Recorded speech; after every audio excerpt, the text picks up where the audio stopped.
Welcome to Purple Space Cascade of Thoughts.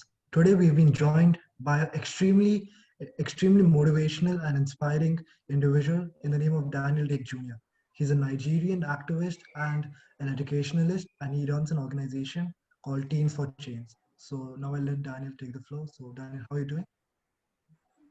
I'm doing great. Thank you so much, guys, for having me. My name is Dave Jr. I'm the founder of Things for Change.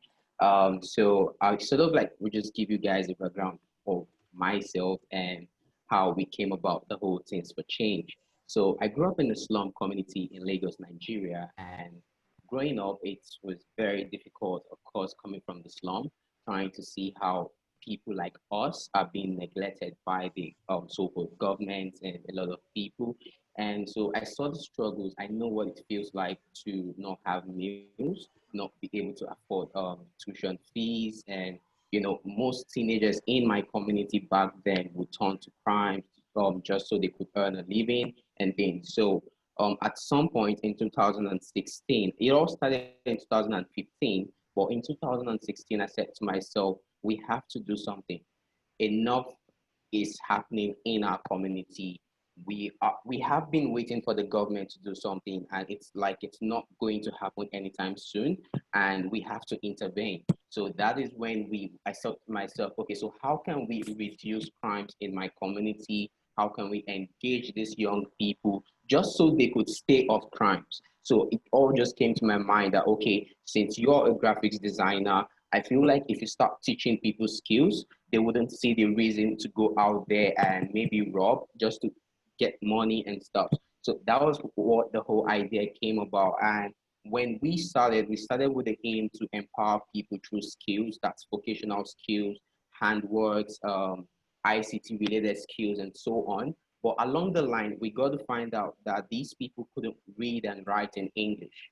So there's now a necessity to empower them with education, to teach them how to read, because most skills we're going to train them would require them understanding basic English. So we then said to ourselves, okay, so we're going to integrate vocational skills training and education into one system.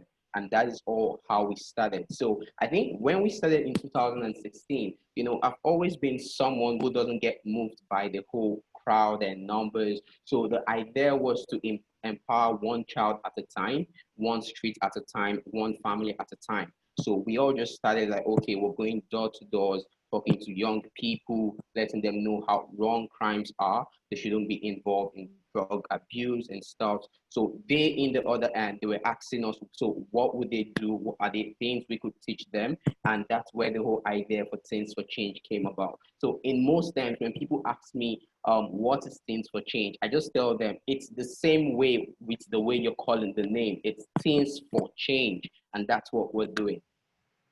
Yeah, that's quite the inspirational story. I mean, I'm sure. I mean, I personally do look up to you. I mean, I've been trying, my level best to reach, try to reach the accomplishments you've done. And I'm pretty sure you set, example of what we should be looking for not only just our generation, but everyone else and further generations on. And and it's not only just help for the community, but also it's a great help for the world, right? I mean, it's a wonderful initiative. First of all, I'd like to say, the pleasure is ours. We just definitely would love to and thank you for coming here and spending your time with us. Yeah. So could you tell me a little bit more about yourself? Like how did you come up with the idea? What was your inspiration behind it? What went into the mind? Okay, so I came up with the idea. I lost a cousin to gun violence, I think in 2014. So it just yeah, it's fine. So it just came to me that because I have this mentality that okay, one day things are gonna change. One day we're gonna see the crime rates are going to reduce. We're going to see young people going back to school.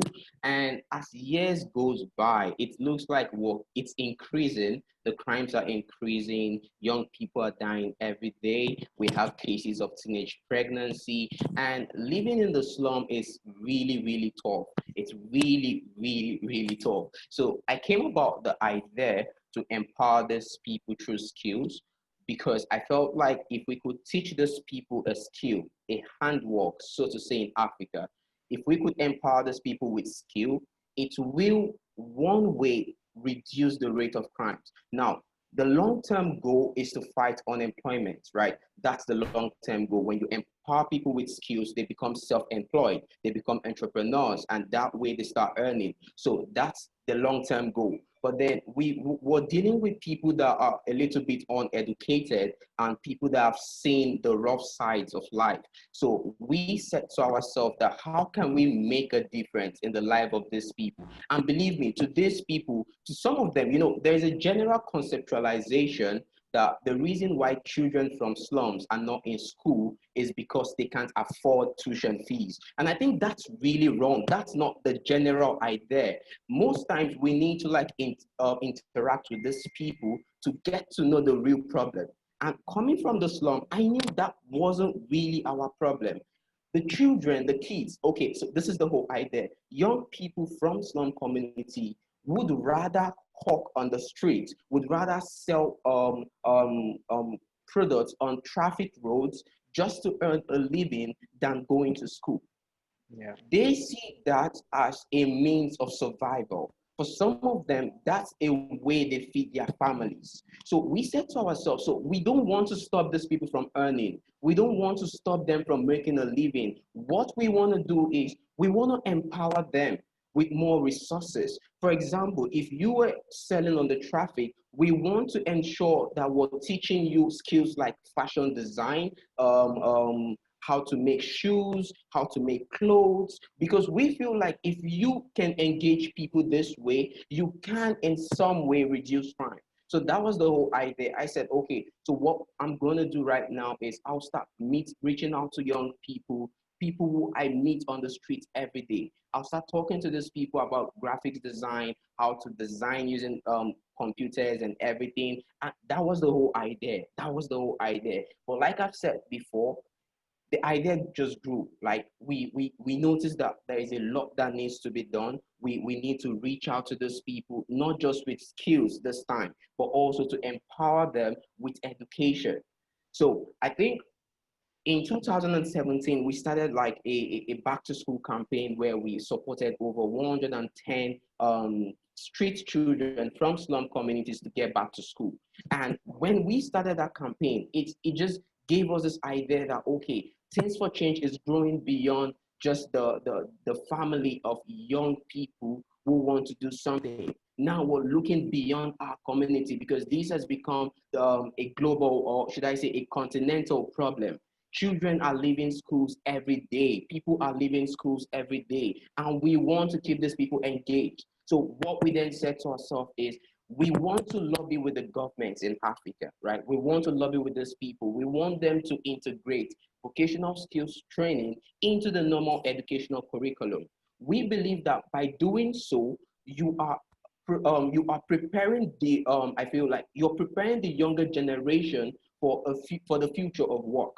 If we empower people, I don't know if the educational system is the same in India, but then in Nigeria, if you're in high school, it's known as secondary school.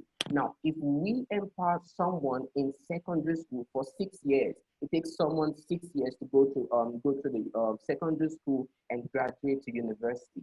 Now, if we empower those people for 6 years, imagine a student going to school and learning skills for 6 years while studying his normal subject or his normal course.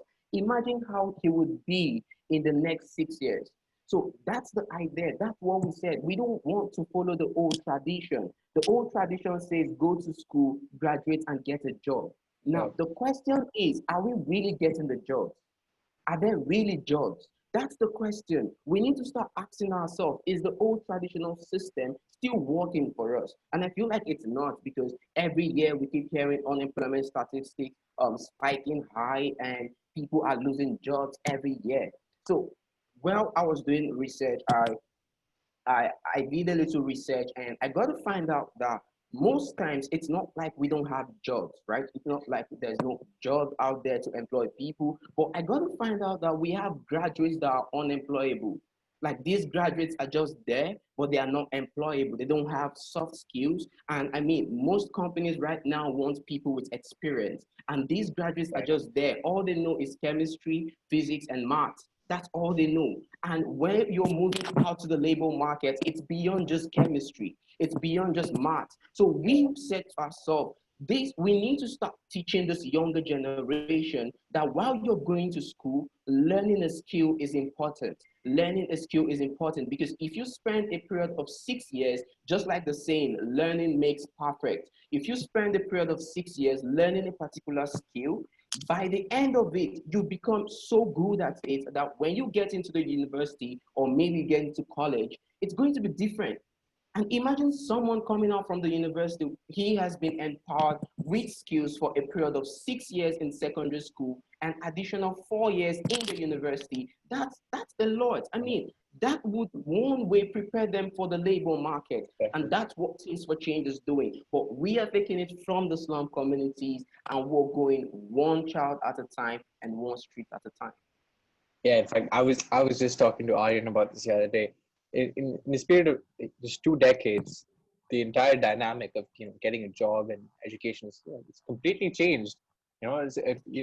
When my father was studying and when my parents were studying, you'd go to university. Once you get a university, if you take it, let's say engineering, you most likely would get a job because technology was still developing at that time and they needed people with core technical skills, and there wasn't much of a tertiary sector to deal with other humans, and service sector like banking and insurance. This is all very, very recent, and with this development in the tertiary sector, and globalization is what brought about the need for such kind of soft skills, like you said, interacting and coding and all sorts of skills like that. So definitely, you know the work your organization is doing is marvelous. It's wonderful. I mean, in a country like India, we're the second most populated nation on the world, yeah, in the world, and it is only this year that the government introduced these vocational skills into schools, and it will take at least 5 years for them to properly integrate it into all the years in the high school, and like we produce the most engineers in India, and yet we have the most number of engineers that are unemployed, and the simple reason is that we don't have the skills to speak English properly or communicate with others because we're not taught that in school. So you raise a very brilliant point about how the government should be helping these teenagers and these teens that seek change. And recently we've seen that the government in Nigeria, on social media at least, has been getting a lot of criticism, and there have been protests going on since 2017. And you mentioned how your cousin also had passed away due to police brutality. So could you like enlighten us on just let us know that what is the actual situation in Nigeria? Is the government really taking any steps, or like what's who's the real wrong over here? I think the government have taken a step. Like in terms of police brutality, I feel this is like a global problem. It happens everywhere. But then the issue with Nigeria recently was with the ENDSARS campaign, and that's the Special Anti-Robbery Squad. And these guys have been in existence for years, and they were actually created by the federal government to, just like the name Special Anti-Robbery Squad, they are supposed to be in charge of robberies in the community, um, crimes and everything. But then we saw how these guys move from just doing their jobs to doing things that are not necessarily their jobs. So it's like these guys are now harassing people on the streets. I mean, just because you look good, you're labeled as a fraudster, you're labeled as a cyber criminal and stuff. So you literally can't walk with an iPhone. That's how crazy it is. You can't walk with an iPhone. You can have dreads. You can look nice. Once you have all these qualities, they will just arrest you without warrant, without any reason. And while you keep asking, they keep telling you stuff like you don't have right to talk, you don't have right to question them, that they are working, they are doing their job. And end of the day, they keep on taxing people. For example, I think the last encounter I had, I was coming down from the airport and my taxi was stopped, and the police officer came in, and he was just saying stuff that, where are you coming from? I said, I'm coming back from the airport, and these are my documents, this is everything. The man just said, I want to see your phone. And I gave him my phone. I thought, okay, that's nice. I gave him my phone. And first of all, checking a phone is wrong. That's the thing we have to understand. You cannot invade my privacy without a warrant. Like, I'm not a criminal. You didn't meet me with guns. I'm not. It's just so crazy. So like, I gave him my phone, like, because these guys have a past history of, if you resist arrest, they just shoot you and go. That's how crazy it is. If you resist their arrest, they just shoot you and that's all. And people don't do anything because these guys are so rogue, they are so rough, you can't really question them. So I gave him my phone, and he saw everything. He saw some contacts with white people, and he was just asking stuff. So how are you related with these people? I said, I'm a social entrepreneur. The line of my work, I get to interact with people from different race and stuff. So while we were talking, he searched my phone, searched my bags, and he couldn't find anything. And all he said was that I should give him $50. And I was like, man, you don't just tax people that way. You don't just tax me $50 for what? I'm not, you didn't meet me with anything. And even if you do, I'm supposed to be taken to the station, not you asking me to give you $50. So these has been their cases. Most times these people just invade your homes. They don't come with warrants, and it's so crazy. So over the years, the Nigerian citizens have been protesting. They've been complaining on Twitter about the whole SARS unit, and they want it disbanded. They don't want it anymore. And I think in 2017, the Inspector General of Police in Nigeria said that the SARS unit has been dissolved. That's what they said in 2017. Then in 2018, we saw them still operating. Then the whole trend started again. We don't want them. They should end. We don't want them. We don't want them. Then the Inspector General also said again that they've been banned. Like, we keep getting informations like, these guys have been dissolved. These guys have been dissolved. But then I think in 2020, the whole coronavirus and with the Black Lives Matter protest that happened, I think it sort of like inspired the Nigerian youth, and they said to themselves, enough is enough. Like, if we keep complaining to these people on social media, they will think that we're joking. So I feel this here just really changed everything for everyone, and the federal government didn't see it coming. So the young people in Nigeria actually blocked roads. They went out in masses to protest. They said that they're not going to open some major roads, and these major roads like airports, we have malls, they actually shut down everywhere. They said they're not going to open these roads until the SARS unit has been disbanded. So the whole protest went on for weeks, and we had a case where, like, I don't know if you guys are aware about the Lekki massacre, the genocide that happened in Lagos, Nigeria. Okay, I think it happened on the 20th of October during the protest. Now, the Lagos state government, in partnership with the federal government, of course, actually sent military men to shoot at harmless protesters. Like, it was crazy. And all they did is they had to like turn off the whole light, and the whole thing was very, very crazy. Like, these guys are just protesting. They are not armed. I mean, protesting is part of our right. This is something as citizens we are allowed to protest. But then when these happen, I think CNN and other international bodies started coming in, and the federal government keeps denying that they really didn't have any genocide. There wasn't any massacre and anything. So I feel like what is happening right now in Nigeria is not just about the whole ENDSARS. Like, the Nigerian youth have been through a lot for a long period of time. We've been deprived of a lot of stuff. If you check the history of Nigeria, you get to find out that Nigeria is one of the richest country in Africa. And if we have the right leadership, we should be contesting with top countries in the world. But you keep having leaders that will take our money, our resources, and take it abroad.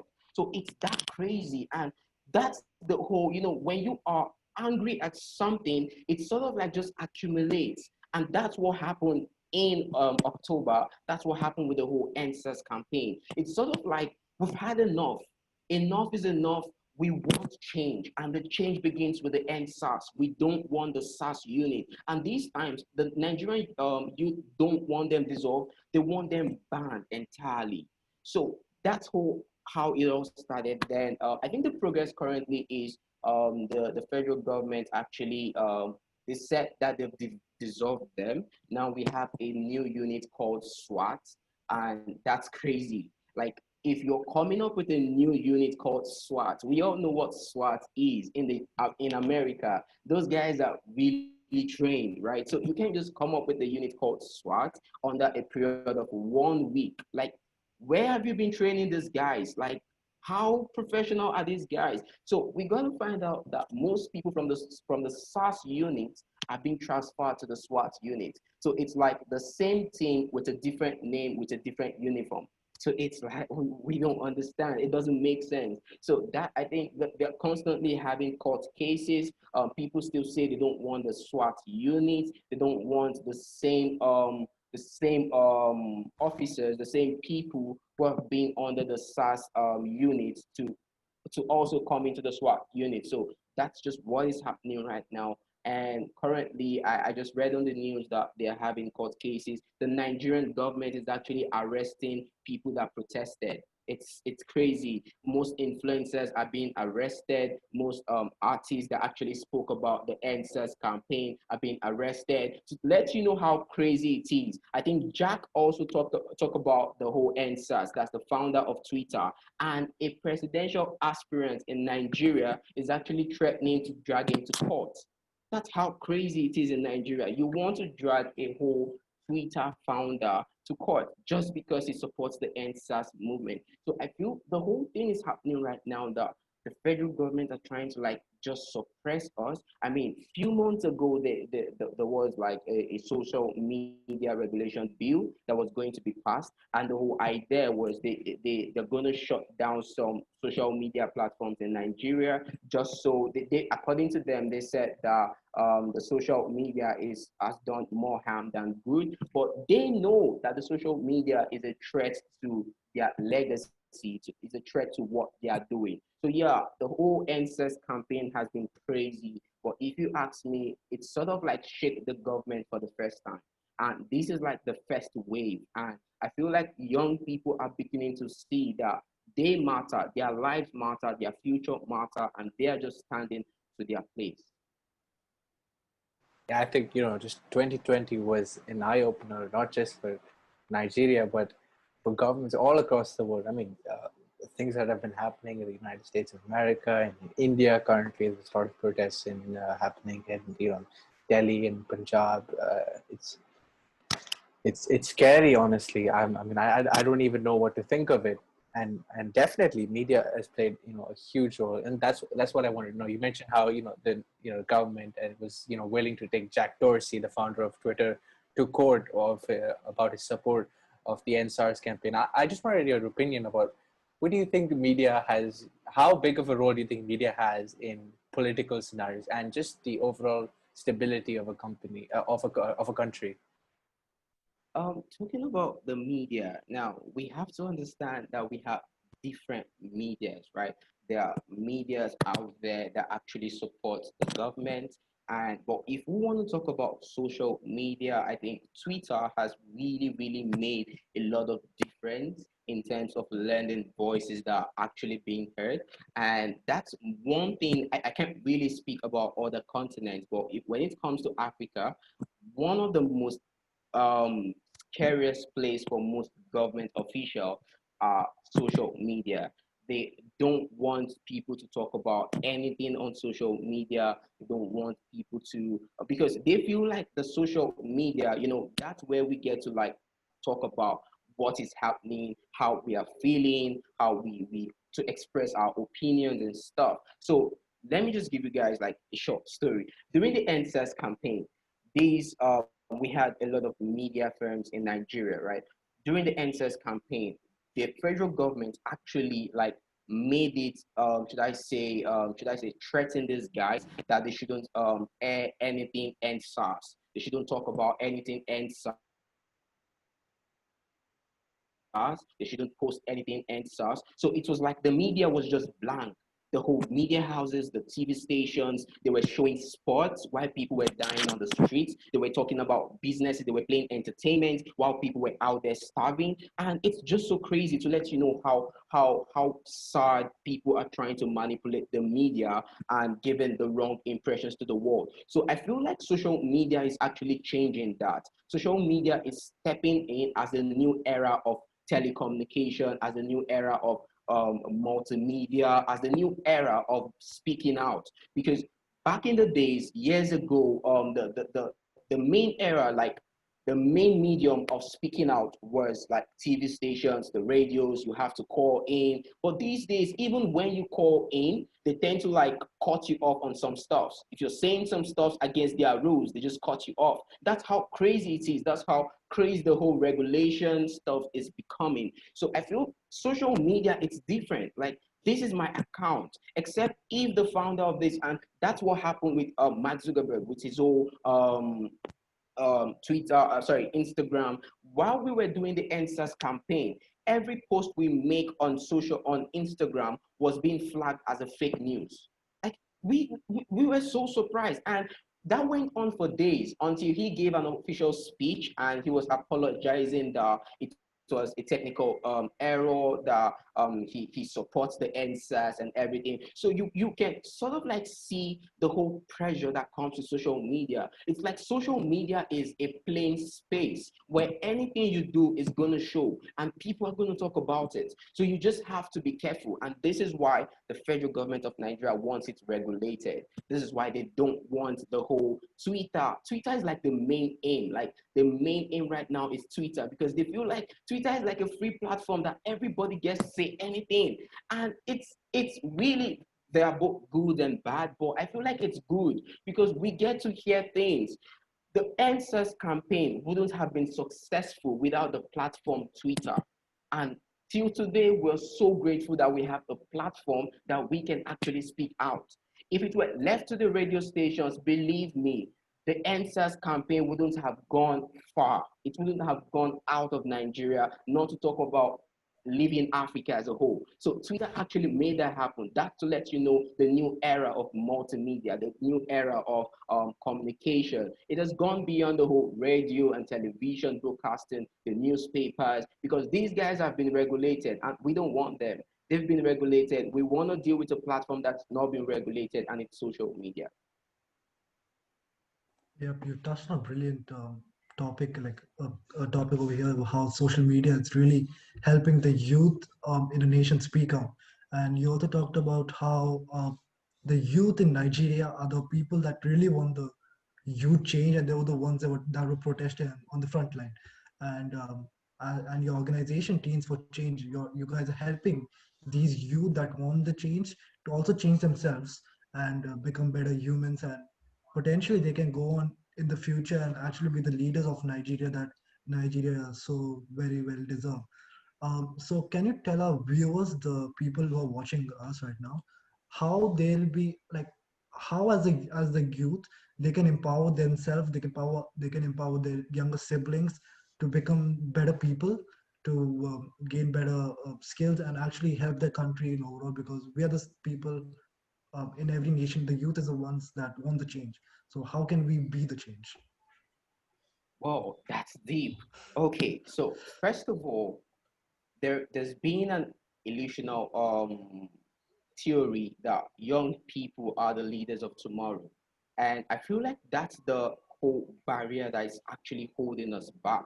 Young people are not leaders of tomorrow. That tomorrow is today. So anything we want to do, it has to be today. So I mean, growing up, we used to hear young people are the leaders of tomorrow, young people are the leaders of tomorrow. And it looks like this tomorrow doesn't come because it doesn't. So what I'm going to say right now is start somewhere. The governments are not going to help you. It starts with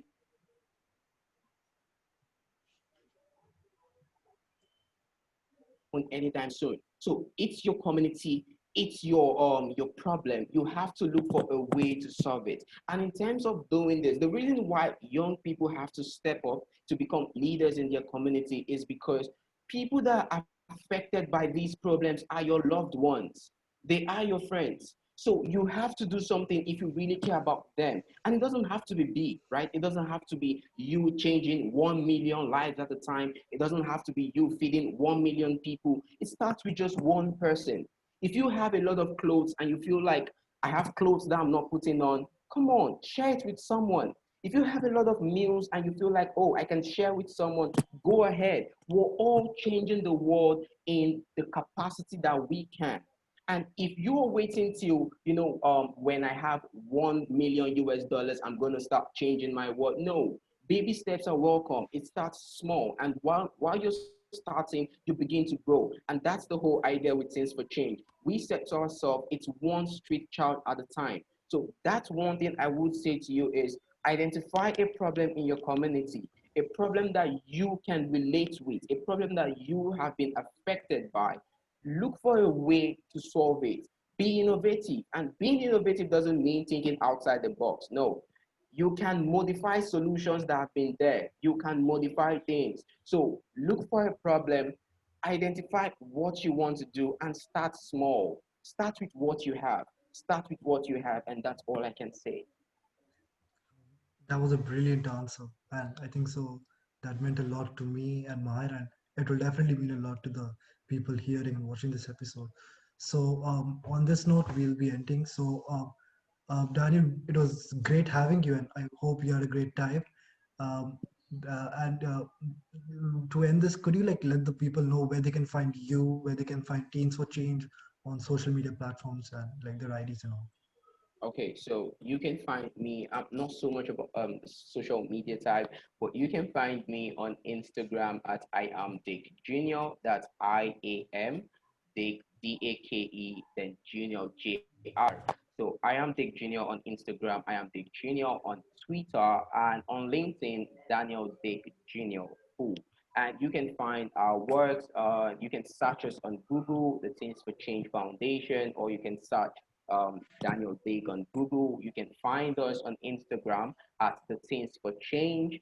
We're not on LinkedIn, we're not on Twitter, just Instagram. That's our official account. Right. Mahir, you have anything to say?